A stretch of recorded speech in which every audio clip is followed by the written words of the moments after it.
প্রায় এক সপ্তাহ ধরেই জনসমক্ষে অনুপস্থিত ইরানের সর্বোচ্চ নেতা আয়াতুল্লাহ আলী খামেনি কোনো ভাষণ বা বার্তাও দেননি, অথচ দেশ তখন গভীর সংকটে। এর মধ্যেই ইসরায়েলের সাথে 12 দিন যুদ্ধের পর মার্কিন প্রেসিডেন্ট ডোনাল্ড ট্রাম্পের মধ্যস্থতায় যুদ্ধবিরতি করেছে ইরান। বুধবার এই বিষয়ে প্রতিবেদন প্রকাশ করেছে প্রভাবশালী সংবাদ মাধ্যম নিউ ইয়র্ক টাইমসের ব্যুরো চিফ ফারনাজ ফসিহি। প্রতিবেদনে বলা হয়েছে, খামেনির অনুপস্থিতির সময়ের মধ্যে যুক্তরাষ্ট্র ইরানের 3টি পারমাণবিক স্থাপনায় হামলা চালায়। জবাবে ইরান কাতারে অবস্থিত মার্কিন ঘাঁটিতে ব্যালিস্টিক ক্ষেপণাস্ত্র নিক্ষেপ করে। এরপরই মার্কিন প্রেসিডেন্ট ট্রাম্পের মধ্যস্থতায় ইরান ও ইসরায়েল এক যুদ্ধবিরতিতে পৌঁছায়, যা কার্যকর হয় মঙ্গলবার সকাল থেকে। এই পুরো সময়ে খামেনি ছিলেন অনুপস্থিত। সরকারি কর্মকর্তারা বলছেন, তিনি এক সুরক্ষিত বাংকারে আছেন এবং হত্যা চেষ্টার আশঙ্কায় সব ধরনের ইলেকট্রনিক যোগাযোগ এড়িয়ে চলছেন। সর্বোচ্চ নেতার এমন অনুপস্থিতি শুধু জনসাধারণ নয়, রাজনৈতিক মহলেও ব্যাপক উদ্বেগ তৈরি করেছে। খানমান নামের এক দৈনিক পত্রিকার প্রধান সম্পাদক মহসেন খালিফে বলেন, খামেনির কয়েকদিনের এই অনুপস্থিতি আমাদের, যারা তাকে ভালোবাসি, গভীর উদ্বেগে ফেলেছে। 2 সপ্তাহ আগেও যে আশঙ্কা অকল্পনীয় ছিল তা এখন স্বীকার করে তিনি বলেন, যদি তিনি মারা যান, তার জানাজার মিছিল হবে ইতিহাসের সবচেয়ে বড় ও গৌরবময়।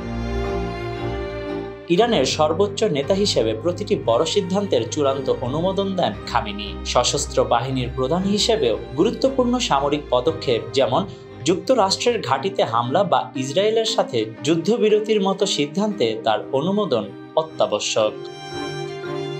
ইরান ইসরায়েলের যুদ্ধবিরতি প্রেসিডেন্ট ট্রাম্পের আহ্বানে এবং কাতারের আমিরের মধ্যস্থতায় দ্রুত সম্পাদিত হয়। তবে ইরানের ঊর্ধ্বতন সামরিক ও সরকারি কর্মকর্তারা গত কয়েকদিনে তারা খামেনির সাথে সাক্ষাৎ করেছেন কিনা বা কোনোভাবে যোগাযোগ হয়েছে কিনা সে বিষয়ে খোলাখুলি কিছু বলেননি।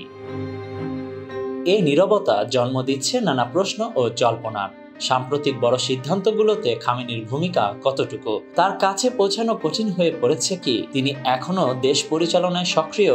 তিনি অসুস্থ, আহত কিংবা আদৌ বেঁচে আছেন কি? রাজনৈতিক বিশ্লেষক হামজা সাফাবি আয়াতুল্লাহ খামেনির শীর্ষ সামরিক উপদেষ্টা ও রেভলিউশনারি গার্ডস কোরের জেনারেল ইয়াইয়া সাফাবির ছেলে হামজা জানান, ইরানের নিরাপত্তা বাহিনী বিশ্বাস করে যুদ্ধবিরতির মধ্যেও ইসরায়েল খামেনিকে হত্যা চেষ্টা চালাতে পারে, তাই তার নিরাপত্তায় কঠোর বিধিনিষেধ আরোপ করা হয়েছে। বাইরের দুনিয়ার সাথে তার যোগাযোগ প্রায় বন্ধ রয়েছে। তবে সাফাবির ধারণা, খামেনি এখনো কিছু গুরুত্বপূর্ণ সিদ্ধান্ত দূর থেকে অনুমোদন দিচ্ছেন। তবু খামেনির অনেক সমর্থক এখনো সামাজিক মাধ্যমে বলছেন, তারা সর্বোচ্চ নেতাকে না দেখা বা তার কথা না শোনা পর্যন্ত ইসরায়েলের বিরুদ্ধে বিজয়ের আনন্দ অনুভব করতে পারছেন না।